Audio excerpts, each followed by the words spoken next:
සාදරයෙන් පිළිගන්නවා අදත් ඔයාලව ෆ්‍රීරිප්ට් LK YouTube නාලිකාවට. ඉතින් අද අපිට මොකක්ද දැනගන්න ලැබෙන්නේ කියලා කුතුහලෙන් නේද ඉන්නේ? එහෙනම් ලයික් එකක් දාගෙනම අපි යමු වීඩියෝවට.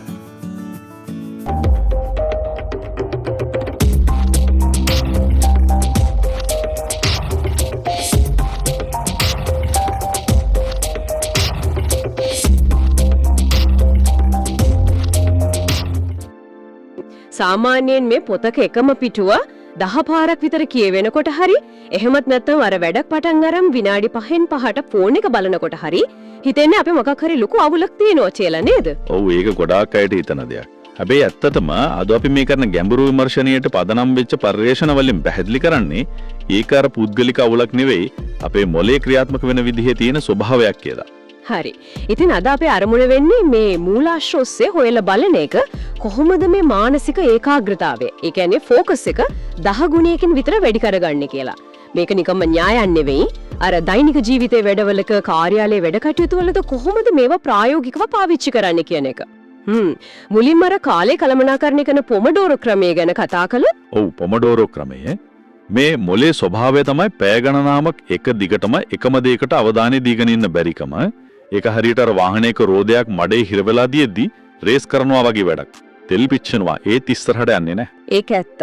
අන්නේ නිසයි මේ පොමඩෝරෝ ක්‍රමේ වැදගත් වෙන්නේ.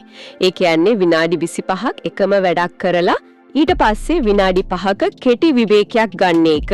පොඩ්ඩක් ඉන්න විනාඩි 25ක්. ඒ කියන්නේ මට නම් හිතෙන්නේ විනාඩි 25කින් ලොකු වැඩක් ඉවර කරන්න අමාරුයි නේද? දැන් කාර්යාලයේ ලොකු රිපෝට් එකක් හරි ප්‍රොජෙක්ට් එකක් හරි පටන් ගත්තොත් කොහොමද ඒක එච්චර ඉක්මනට ඉවර කරන්නේ? අන්න එතන තමයි ගොඩක් අයට වරදින්නේ.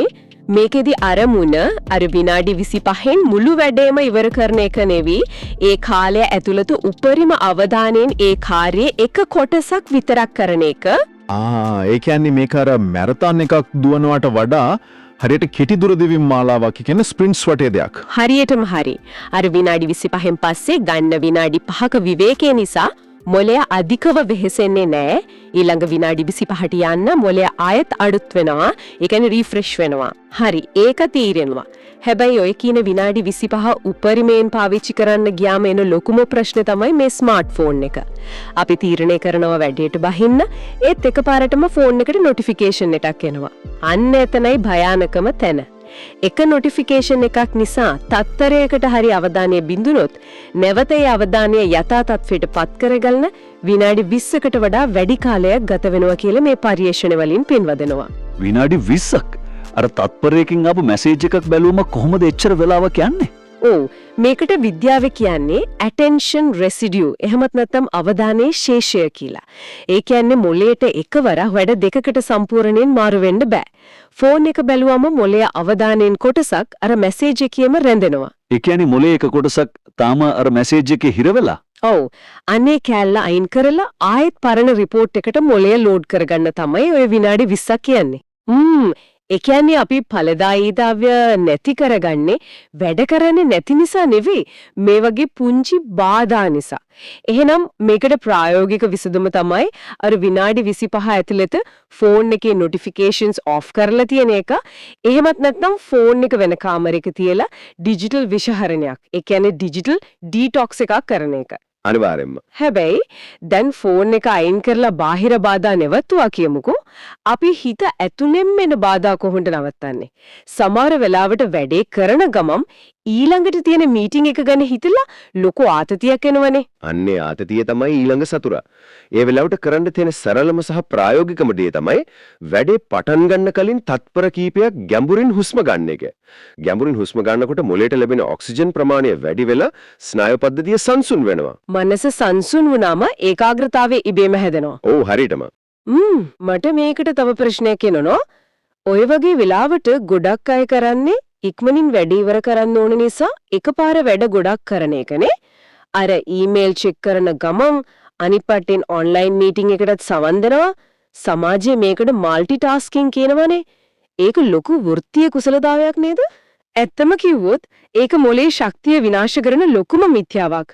මොලේ කියන්නේ හරියට කම්පියුටර් එකේ RAM එක වගේ. එකපාර ටැබ්ස් 20ක් ඕපන් කරලා තිබ්බොත් කම්පියුටරේ ස්ටක් වෙනවා වගේ තමයි අපි එකවර වැඩ ගොඩක් කරන්න ගියාමත් වෙන්නේ. අම්මෝ ඒ කියන්නේ එකපාර වැඩ ගොඩක් කරන එක ඇත්තටම පාඩුවක්.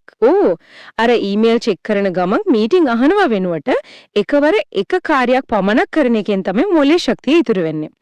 ඒකාග්‍රතාවය කියන්නේ නිකම්ම පහළ වෙන දෙයක් නෙමෙයි.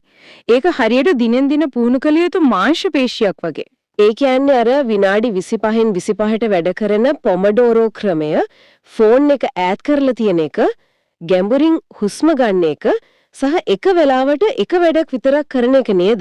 ඕ මේ දේවල් ප්‍රායෝගිකව පුරුදු කළොත් ඕනෑම අමාරු ඉලක්කයක් ජය ගන්න පුරවා.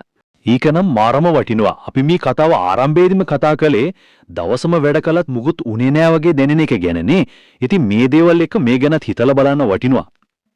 දවස පුරා කාර්යබහුලයි කියන්නේ ඇත්තටම ලොකු වැඩක් කළා කියන එකද? නැත්නම් අර එක දුරකථන පණිවිඩයකින් බිඳිලා ගිය විනාඩි 20ක අවධානය දවස පුරාම ආයෙත් අලවලව හිටියා කියන එකද? ඒකනම් ලොකු ප්‍රශ්නයක්. හෙට උදේට වැඩ පටන් ගන්නකොටම විනාඩි 25කට ෆෝන් එක ඈඩ් කරලා එක වැඩක් විතරක් කරලා බැලුවොත් සමහර විට මොලේ හැබෑ බලය බැකලා පුදුම වෙන්න පුළුවන්. ඉතින් අදට අපේ මේ ගැඹුරු විමර්ශනය මෙතනින් නිමා කරනවා. එකට ලයික් කරන්න, ෂෙයා කරන්න, අනිවාර්යයෙන්ම සබ්ස්ක්‍රයිබ් කරන්න අමතක කරන්න එපා. ආයෙත් හම්බෙමු.